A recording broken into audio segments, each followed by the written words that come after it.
Fee reimbursement కోసం బకాయిలు పెట్టారు కాలేజీ యాజమాన్యాలకి. ఆరోగ్యశ్రీ కోసం హాస్పిటల్స్కి బకాయిలు పెట్టారు.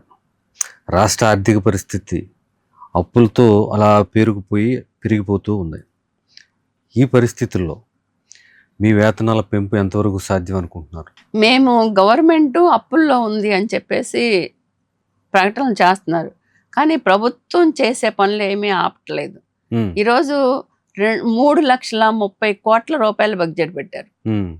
మరి ఏ ఆదాయం లేకపోతే అన్ని కోట్ల రూపాయల బడ్జెట్ ఎట్లా మొన్న బడ్జెట్ సమావేశాల్లో పెట్టారు? ఆదాయం లేదు అని చెప్పేసి మేము అనుకోవట్లేదు. అందుకని ప్రభుత్వానికి ఉన్న ఆదాయంలో అంగన్వాడీలకు అత్యవసరంగా చేయాల్సినవి ఉంటాయి కాబట్టి అంగన్వాడీలకు కేటాయించే అమౌంట్ ఏం పెద్ద ఎక్కువ కాదు.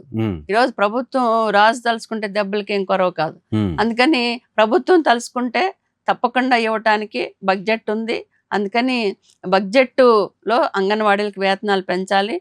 ప్రభుత్వ అవసరాలు ఇప్పుడు మరి డబ్బులు లేకపోతే మొన్న అసెంబ్లీ సమావేశాల సందర్భంగా ఎమ్మెల్యేలు అందరూ ఏమన్నా పేదవాళ్ళ, వాళ్ళకి ఎందుకు ఒక్కొక్కరికి ₹1,00,000 కూపన్లు ఇచ్చారు?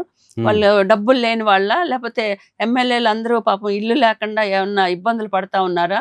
వాళ్ళకేమో ఇళ్ల స్థలాలు ఇవ్వచ్చు, వాళ్ళకి ఫోన్ బిల్ ఇవ్వచ్చు, లేకపోతే ట్రావెలింగ్ ఛార్జీలు అదనంగా ఇవ్వచ్చు. మరి అంగన్వాడీలకు ఇస్తుంది ఎంత? అంగన్వాడీలకు ఇచ్చేది 11,500లో వాళ్ళకి డబ్బులు లేవు అని చెప్పడం అనేది కరెక్ట్ కాదు.